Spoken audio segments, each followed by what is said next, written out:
Hello, hello. Welcome to Conversations with the Wounded Healer. I am your host, Sarah Bueno, here as always in my closet. I wonder if I should put pictures of my closet on Instagram. Would that be weird? Do you want to see my closet? It might be weird. Let me know. If you want to see it, I'll post it. Talk about vulnerability. Anyway, I wanted to share with you, I've mentioned this a couple times before, but I'm really trying to embrace this idea of marketing myself and asking for what I need, because I'm realizing that, yes, the universe sends me blessings just for being me, but also if I want something, I need to ask for it. So I would like to ask you, if you are so inclined to support the podcast financially, you can do that on Patreon. If you're not familiar with Patreon, it's basically a website where you can create a profile as a podcast producer, as an artist, as just a person, and then people can come and be a patron of your arts, whatever that may be. And so on my Patreon, donations start as little as $1 a month. If you would subscribe at $1 a month, then we get to be friends and you get my undying gratitude. $5 a month gets you into the monthly live discussion. And we've got several lovely women that I get to speak to on a regular basis that I absolutely love. And any more than that, I don't know. I've got to figure out some more shit to give away. But if you would like to subscribe on Patreon in order to support the podcast, I would be so appreciative. Also, you can support the podcast by leaving a review on Apple Podcast, even though it doesn't necessarily do anything to boost ratings on iTunes. Well, iTunes is going away, so I don't know what the fuck they're going to call it later. But anyway, it doesn't do much for that, but it actually lends a bit of credibility. The more reviews that you have, people see like, oh, somebody listens to this. This is important to some people, so I might check it out. So if you would do that, I would be so appreciative. Now, onto one of my favorite humans on the planet. And I'm not just saying that. I know I speak in hyperbole often, but Bob Carty is literally one of my favorite humans on the planet. So Bob Carty is a retired social worker, supervisor, author, trainer, mentor, and board member who's worked in the addiction, treatment, mental health, criminal justice, and child welfare field. Having over 40 years of experience working in many roles, he sees himself as a counselor interacting with the world around him, but other people saw his role better than he did. Bob Carty is special to me for so many reasons. I met him, I think I was doing groups at Harborview, which is my favorite treatment center in Chicago. I don't get paid to say that, but it is my favorite, because that is where my heart is. And he was the program manager there. And the program manager there before was a mentor of mine. And so I was a little bit like, who is this Bob Carty? Who does he think he is? You know, I'm always a little like skeptical at first. And even though Bob has a decade more work experience, or a decade, is 3 decades. Let's be honest here. He's going to listen to this and laugh heartily. He has 3 decades more experience than I do. He always treated me as an equal. And it just gave me space to kind of like blossom into the therapist that I wanted to be, into the trainer that I wanted to be. I truthfully often think about Bob when I'm making decisions about how to act as a social worker in this career. I really think about what he would do and how he carries himself through the world, because he is someone who I don't know that anyone has ever said a negative word about. He's just an amazing human. And so I was so happy to do this interview with him. And I have to let you know that the audio might be a little distracting at times. Bob was at my house when we were doing this interview, and there was a bunch of construction going on next door. So for both of our mics, I think we're picking up the construction here and there. So please don't be bothered by the distraction, but enjoy my interview with the lovely, amazing, excellent Bob Carty. Hello, Bob Carty. Welcome to Conversations with a Wounded Healer. Well, thank you, Sarah. It's great to be part of this. I know that we've talked about this for a long time, and I finally agreed to sit down with you. Yeah, I've only been doing it for a year, so. But you've been busy. Yes. Yes, I have. You've been very busy. So I'll start with telling folks how we met. I think the first time we met was when you became director at Harborview, right? Yes. So Harborview Recovery Center is where I had my internship when I was in grad school, and Tony Passione was the director at the time. And when I got into private practice, I wanted to do groups because I love groups. And as soon as I started private practice, I was like, oh shit, I missed something that was vitally important to my career. And I think I reached out to you and was like, hey, would you want me to do a group? And you were like, yeah, let's do it. Mm-hmm. Absolutely. Yeah. It seemed like, from some of the things that Tony told me about you, especially around some music therapy things you were doing at the time, and just seeing your spirit and stuff, it's like, yeah, I got to get you on board here. And now it's literally like the favorite thing that I do. Yeah. So for those of you who don't know Bob Carty, he's a super big deal in Chicago. He loves when I say that. But Bob's been in the field for a long time and is probably one of like the most highly respected people I have heard of in our little corner of the world. So no pressure, Bob.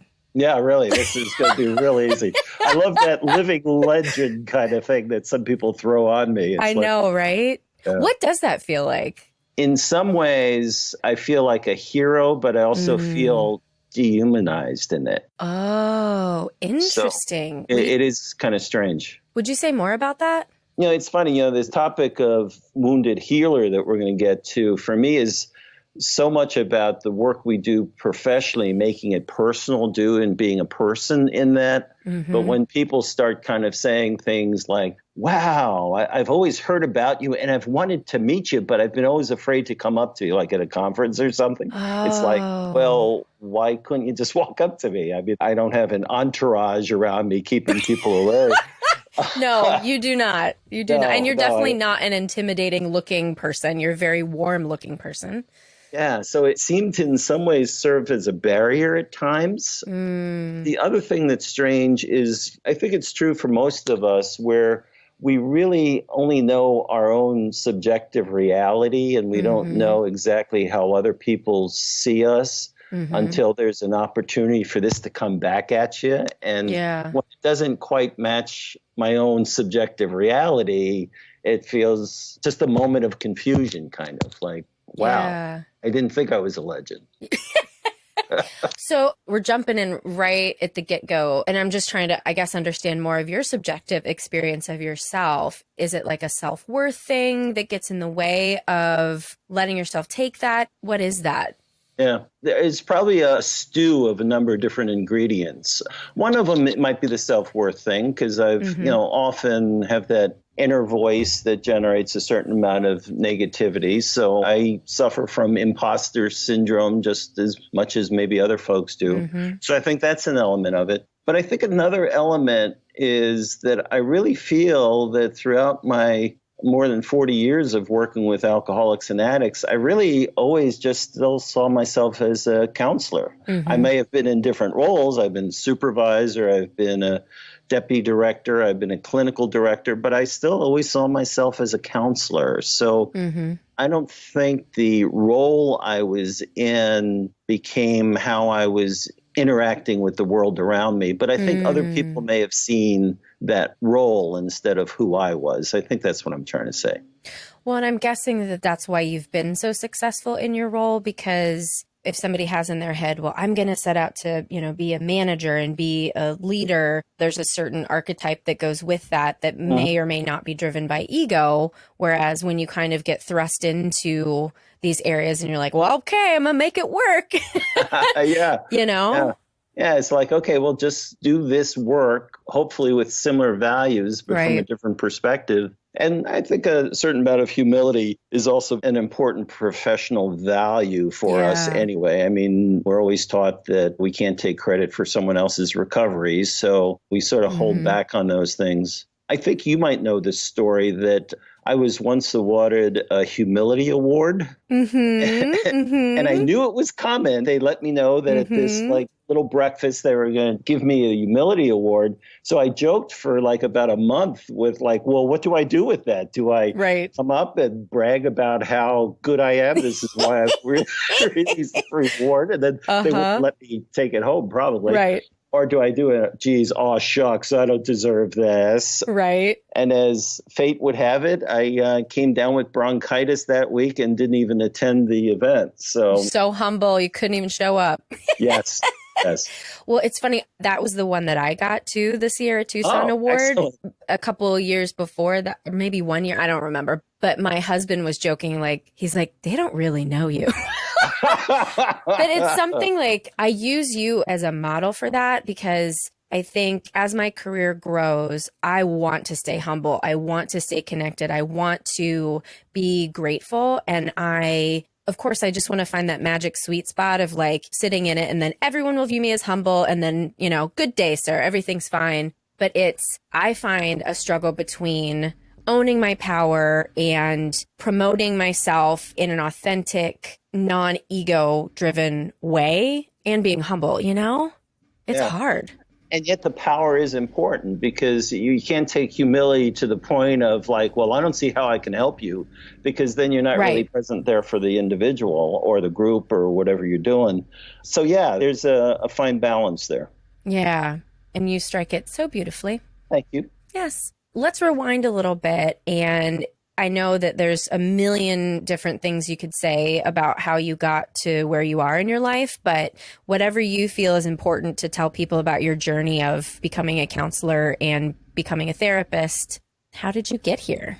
There are a lot of different stories because they're all sort of woven together in some ways. I think for me, a big part of this really happened after I completed my BA in sociology in 1973 and really wanted to just get my first job in the social services. This was back on the East Coast. And I was facing some personal dead ends, just not getting positions. The fact that I had a ponytail down the middle of my back might have had something to do with it.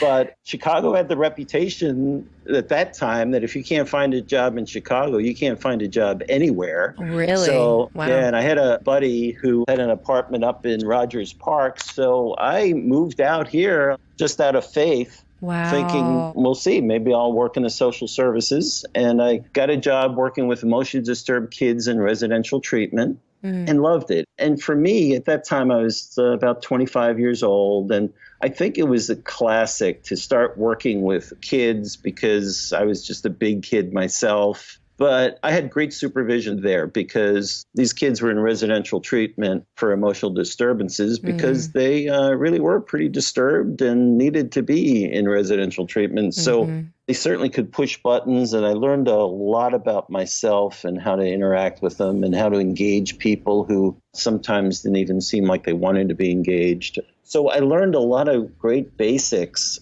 But I still knew I needed a master's degree. So I went to Jane Addams College of Social Work at UIC and did a child welfare placement my first year. And my second year, I was interviewing and thinking that I was going to get a nice gig for second year internship because that's always important. And I was turned down by a number. Well, I wasn't exactly turned down. I was told that I could work for them as an intern if I cut my ponytail. I hate that. Yeah, really. And this was circa like 1979 by this time. And I was still kind of taking my stance that, no, my ponytail was part of me and we were not going to part ways. Yes. I was told that there was this hospital-based treatment program for alcoholics at Grant Hospital that was a great placement. So I went there, and within a month of working with alcoholics, I knew that I was working where I was supposed to be working. So that was September of 1979, 40 years ago. Wow. I was 8 months old. And I'm an asshole. Nice. That's so awesome. I felt that same way when I started at Harborview, like, oh, these are my people. Yeah. What do you think it is about that population that really speaks to you? I think that there's a kind of honesty about them. You know, some people kind of see it as a roughness, but I kind of like that. I think there's other forms of social services that are just maybe politer, if you will. Yeah. But I don't mind someone being a little raw with me. I think what was also amazing was starting this work on an inpatient unit back in the days of 28-day programs. So we were very creative with the things we did in group. And really the whole milieu was a 24/7 therapeutic experience. So there's a lot of things I learned in a hurry. There were just wonderful counselors. two guys who were clearly mentors in my life, and I absorbed so much. So there was just that feeling of, yeah, I'm in the right place right now. Mm-hmm. And I'm guessing they let you keep your ponytail? Yeah, they did. Yeah. I always tell students like one of the reasons I work with people in addiction is because I can cuss. I knew that was a thing I'd be able to do. But truthfully, a lot of it is knowing the way that I want to visually represent myself. It certainly wasn't necessarily welcome in working with older adults or other places where I would need to conform a bit more. So I love that you were like, nah, I'm hanging on to this ponytail. Yeah, it was certainly part of my being 29 years old at the time. So that was part of it. I'm still kind of wondering now in my later years whether it's going to grow back. We'll see. Oh, we'll see. I'd love to see a picture of you with a ponytail. I'll have to show you some. Okay. We won't post it online, though. I promise. Yeah, that's good. So in thinking about the terms healer and wounded healer, I'm sure that you've been knocking these around in your brain. What have you come up with in terms of how those apply or don't apply to yourself? I feel like they do apply. And we'll start with just the term healer, just because I really feel while I'm not a healer in the sense of like a shaman, if you will, but I am a healer in the sense that I think I bring forth not only what I've been trained to know, but what I've gotten from experience, but then add who I am and my ability to connect with people, that I can help create an atmosphere in which healing can take place. So that's in the sense where I don't take kind of ownership of the process, but that I still engage in a process, and if I'm engaging well, something happens. Right. So I totally accept that. And the thing that might be a little different about this interview, if you want to go there, is now that I'm retired, looking at myself as a healer, even though earlier I said that I keep seeing myself as an addiction counselor, but now that I'm retired, but still doing some training and some mentoring, I still feel that I'm a healer in that process. Yeah. Because there's different ways of still communicating that to people and creating that same kind of environment in which people can learn how to heal others. So I think that's a little different slant that I'm taking into my retirement. The concept of wounded healer, I first heard in the late 80s, and it was very fitting for me because the mid 80s was a time when I went through a divorce and felt in some ways very broken at that time. And I got myself into therapy. This is classic. You know, I was a counselor working with others for about 5 or 6 years and then realizing I got to get into therapy myself. And the therapist recommended adult children of alcoholics. So I was in ACOA for 5 years and really worked a lot on understanding who I was through that filter. And certainly it helped me recognize this idea of promoting some healing for myself so that I can really see myself and grasp this idea of being a wounded healer. And just to take it one step further is after 5 years in ACOA, I also had the feeling that I was well in touch with my inner child, but didn't know the adult male who I had become at that point, because now I'm at that point becoming 40 years old. So that's about what time the men's movement was popping in this country in the early 1990s. So I started getting involved in that and got in touch in different ways with what it is to be a man who's really trying to connect his brain and his heart together, which I think took me to another level, too, beyond where I was in ACOA. Yeah. Can we dig into that a little bit? So to tell a little history to folks, there was a presentation that we were doing together, you, me, and Meredith. And Meredith and I were doing women actually the first time I was doing a shame presentation. And Brené's initial research was just done with women. And you came up to me and you were like, but what about the men? And that's exactly how I said it. It is exactly. You sound like that all the time. I need to tell you. And then we ended up doing this presentation and combining all this together. And I feel like you and my husband are so similar in that you are very safe men. And I'm curious what you think of this, because the thing that I've come up with is that there are plenty of men in the counseling field who don't feel safe to me. and I don't know if what exactly I'm picking up on, but the difference between that person and someone like you or my husband is I think there's a feminine understanding of emotion that's very different. And you're not an effeminate person, neither is my husband, but there is a feminine quality that makes you feel very safe. So I'm curious your thoughts on that, about like just men in general getting in touch with that part of themselves. And do you have to lose something in order to get to this place of touching your emotion? I don't know. I said a lot of things, but I think you have things to say. Yeah. And actually, I'll start with thanking you for that, because I mean, that's an honor the way you said that. So I do thank you, because I also know what you're describing in Rich, too, because he certainly brings that energy, and he feels like a brother in recovery to me. So I do think that is about feminine energy. I think somewhat is also, though, about, and this is in keeping with some of the stuff we've trained together on, in terms of gender socialization patterns, how men are, socialized to be tough. Big boys don't cry, stop crying, or I'll give you something to cry about, all of those kinds of things. And girls are taught to be a little more relational. Yeah. And I think one thing that I really pulled out of this is finding a way to be relational with people from still a masculine perspective. Yeah, yeah. And I think that has helped me in men's groups. That's helped me in my own kind of peer support group. That's helped me in having professional relationships with female therapists that are still respectful and personal. I know that there are a number of my proteges who are female therapists. And when I first was mentoring people, I was really only mentoring men. And at a certain point, it seemed very safe for female therapists to describe me as their mentor. And I was okay with accepting that. And that really has only happened in the last 5 years or so. Really? Well, we got together at the right time then. There you go.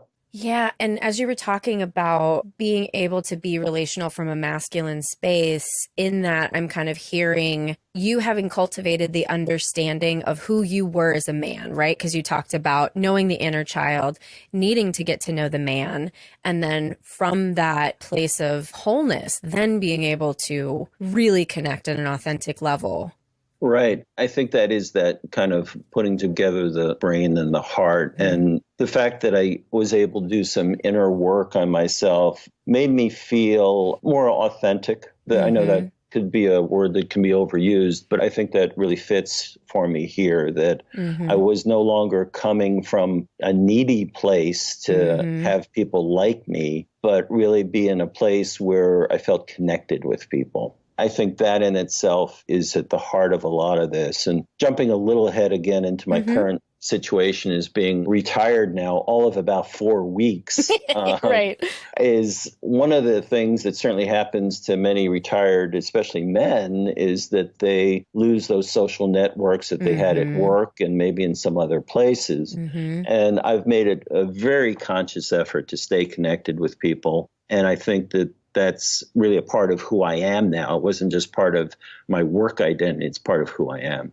Right. I mean, as therapists, if we're not wanting to connect with people all the time, we're probably in the wrong business. Yeah. Can we go back to when you decided you were a counselor and you weren't in therapy and you decided to go to therapy? Can I ask, like, I keep telling my students, go the fuck to therapy. It's not an option. But I thought actually back in the 70s, they were not necessarily forcing you to go to therapy, but I thought it was a recommendation. So I'm curious why you didn't go back then.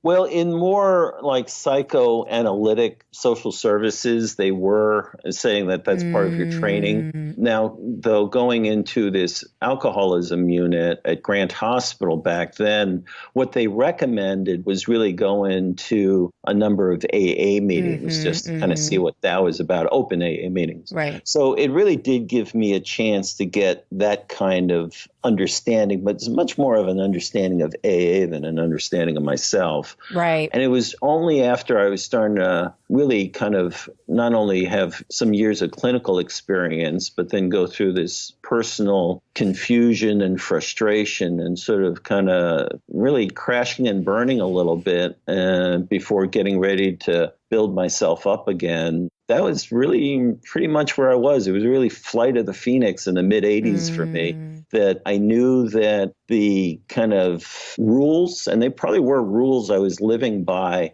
just wasn't fitting for anymore. Maybe that's how I got through college and through my 20s, but at 35, that wasn't cutting it anymore. If you don't mind going there, what were some of those rules? Well, one real obvious one was Bob Carty.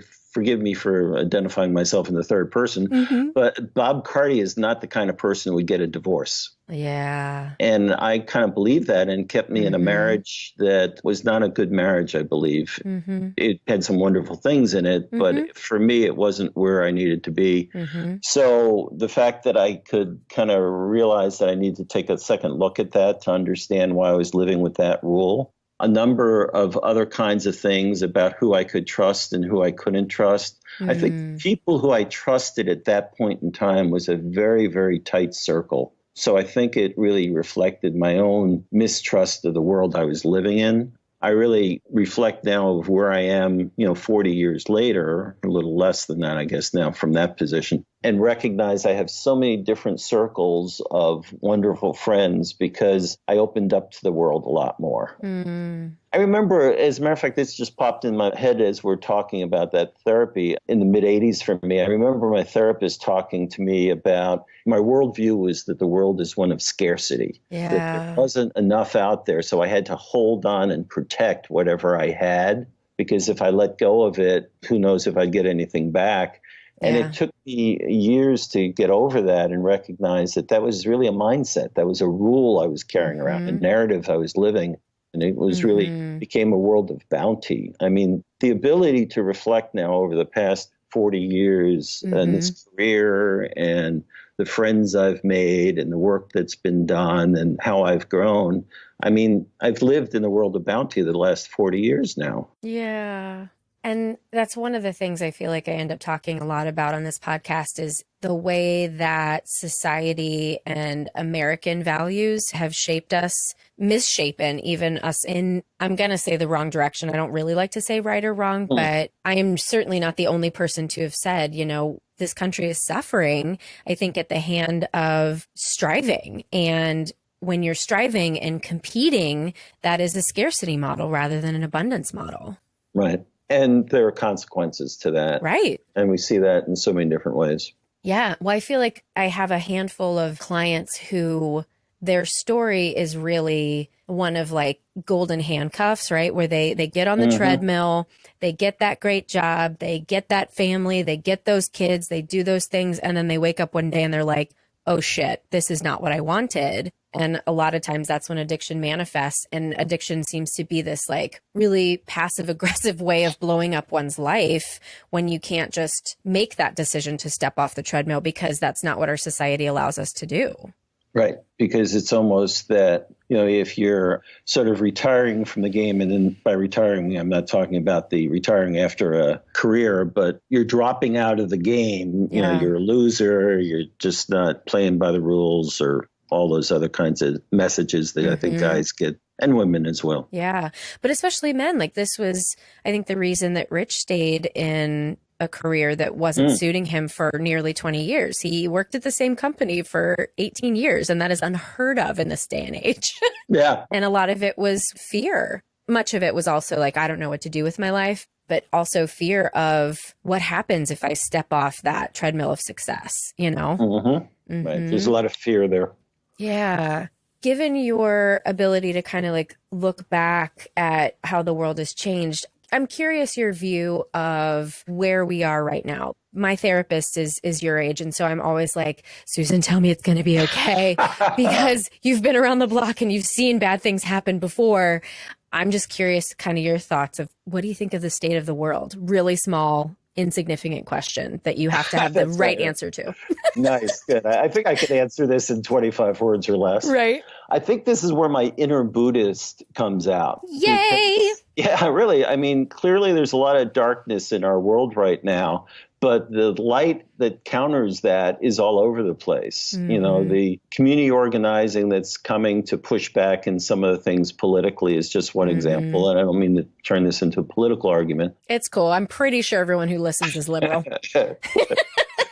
So that's one element. But, the other element, too, is that And maybe it's part of our work too. We've seen people in the throes of addiction or in throes of family members, also in throes of their loved one's addiction, be in incredible dark places, but see them come through it. And hanging out with a lot of volunteers that I've worked with over the years, especially at Hazel and Betty Ford, is that there's just so many wonderful reminders how people get through the very darkest and come back really strong. So I remain very hopeful about this. I really do. I think that what we have is some challenges ahead.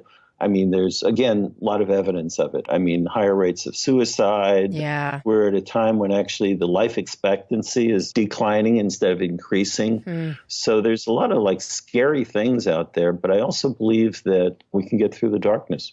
Yeah. What I always talk about with patients, especially at Harborview when I do the groups, is at the end of the day on your deathbed, you're not going to say, oh, I wish I would have made more money, or I wish I would have worked harder. It's regrets about relationship. And a lot of what I heard you just share there were micro experiences of connection. And that is where we find happiness, right? Right. Yeah, I was just going to throw in an example that you witnessed. About 5 weeks ago, Hazel and Betty Ford Chicago threw me a retirement party. They did. And it was like an incredible event for me. And I think for a lot of people in the room. Yes. Because what started out as just a roast of me, which I could accept because I can laugh at myself as well as anyone else can, got very emotional. And there were a lot of tears flowing, mine and yours included. Yes. Yeah. And it was interesting for me because at one point, since on the agenda, I saw that I was supposed to give some closing goodbye speech, which I didn't know about until I was sitting down at that surprise party. So I remember for a while trying to collect my thoughts as to what I would say, but I was so overwhelmed by emotions and the feedback that people were giving me that my brain just turned off in that way, and I just absorbed it, and I just allowed myself to cry and be present, and had the faith that when I stood up, I'd know what to say. And this goes back to the darkness thing, because some of those tears, I know we can say were tears of joy, but they hurt. They really did hurt. There was some pain there, and it wasn't pain about leaving these good people who had a lot of nice things to say about me. And maybe this was inner child stuff again. There was kind of wow, people really recognize that I was in here working as hard as I can, and that I really did influence a lot of people. And it was, on one hand, a wonderful affirmation. And on the other hand, it was also a reminder of all the work that went into that. Yeah. And that just made me tear up a little bit. And I think why I cried that day, I was surprised actually how much I cried, because like I said to you at the end, I know I'm going to see you again. This is not, is not goodbye. I think we've spoken about this before. There's a shift, especially in our little field here in Chicago, where a lot of great people are retiring, and my generation is not necessarily ready to fill your shoes, not because we're not talented, but because we don't have the experience.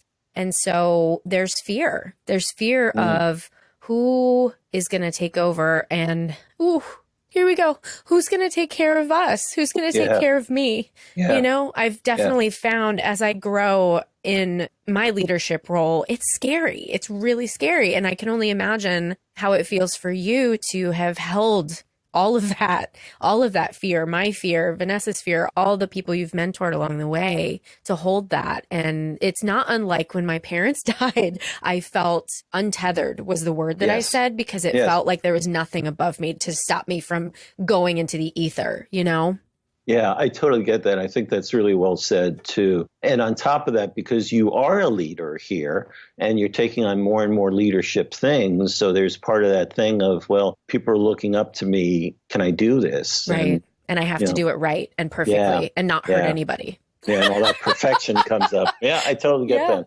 Oh, man. Because, no one's going to ever fill your shoes.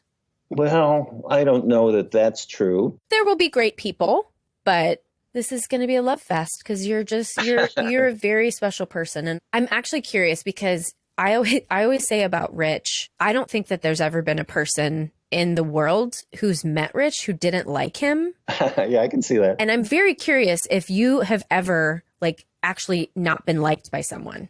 Oh, wow. Boy, this is a good story to stick into a wounded healer thing.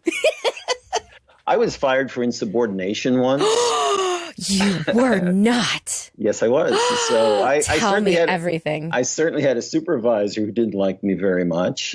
This was my last days at Grant Hospital. So somewhere around 1988, Grant Hospital was bought out by a for-profit healthcare corporation that believed that the only way that they could stay for-profit is make sure that every unit of the hospital made money. And that also meant that if there were some openings in the position because someone left, we'll keep those openings open as long as we can, because if you can't control the dollars coming in, you can at least control the dollars going out. Wow. So there was an open position in the evening IOP that was pushing real hard to get filled. And someone was in there just on a temporary basis who was not given all the benefits that go with full-time employment that I was really pushing hard, literally for weeks to get filled. And this person was in a staff meeting and said some things that he probably shouldn't have said, but it was a staff meeting. And my supervisor was in the room and told me right thereafter that I had to write him up for that. And I said that this was a staff meeting. He was expressing himself, getting frustration out. That's what counselors do. We need a place to circle up and just let it out instead of hold it back. She was not in agreement with that. And the next day, she came to my office and told me that I was fired for insubordination, and she had security walk me off the unit. Wow. And so some people didn't like me. I think in hindsight, you can look back and do you think that was actually about you, or was that like her ego? Well, it was organizational politics. A lot of it was her ego, because I had been at Grant Hospital once for 6 years. I left and came back for 8 years. So I had a certain amount of formal authority, but informal authority with my team. And she had been there all of about a year. So I think there was, that's some bullshit. Yeah. I do also consider this the Dennis Rodman factor. Actually, I said 88. This had to be 98. This is 1998, because that's when Dennis Rodman was with the Bulls. And of course, being a rebel that he was, my son accused me of trying to pretend I was Dennis Rodman. Did you still have a ponytail? No, that had been gone. No. That would have really upset her. Wow. That's interesting. We'll have to see in Rich's therapy career if anything goes down like that. But there you go. He did tell me that like he had one playground fight when he was like 7 or something like that. So what are you going to do in your retirement? That's the biggest question ever. Oh, well, I guess there's a story to tell in that too. So I retired about a month ago, and the very next day I started thinking, I don't want to waste time in my retirement. I just don't want to kill time. I want to use this as an opportunity. So I started thinking about the things that I wanted to occupy my week with, not necessarily doing all these things the same day, but make sure I bring this into my week.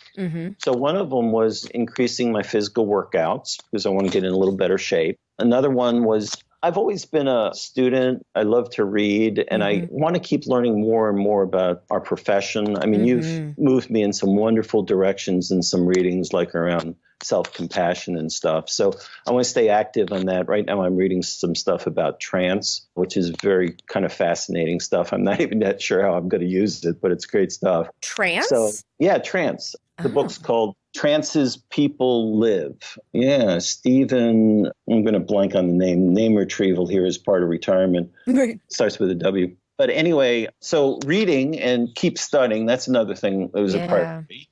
I've started playing guitar. As a matter of fact, no, really? Yes. Yesterday was my first guitar lesson. I bought the guitar a few months ago, but I've been sort of taking lessons on YouTube. But this was a real teacher, so I'm back being a student. So I'm now a guitar student. I love this. Thank you. Please, can I come to your first recital? You being a singer, that's great. That's be perfect. Yes, we'll do a duo. Nice. And then the fourth area was some writing. I've been journaling for at least 30 years, And I'm still not quite sure what I'm going to do with my journaling, but I want to keep journaling and I want to maybe do some creative writing. Yeah. Would you write a book? Possibly. I don't know. I really don't know. I don't want this to be necessarily work. And this actually gets to the point of the story, I think. So I came up with those 4 things. And I noticed right away, too, that all those were solitary things. And since I talked about being relational, I want to get people in my life, I thought, well, every week I have to have some social connections. Like, as a matter of fact, what we're doing right now is part of me getting out of the house and having social connections. So I had those 5 things in mind. And now me still being maybe a little OCD here, decided, well, I'll make a grid of those 5 columns and dates and put it all out there to see that I'm staying accountable to my plan. Yeah. So I brought this up into my men's group next Thursday after I did this, knowing exactly how silly this sounded. So once again, I have to get my vulnerability. Exactly. I just put it out there. And one of my dear friends in the group said something I think very wise. He said, it sounds to me that you've just finished a very successful career and you're trying to have a successful retirement. Yeah, that really stuck with me because it's interesting. That's an absolute true statement, but I don't have to use the same skills that I used in my work identity to have a successful retirement.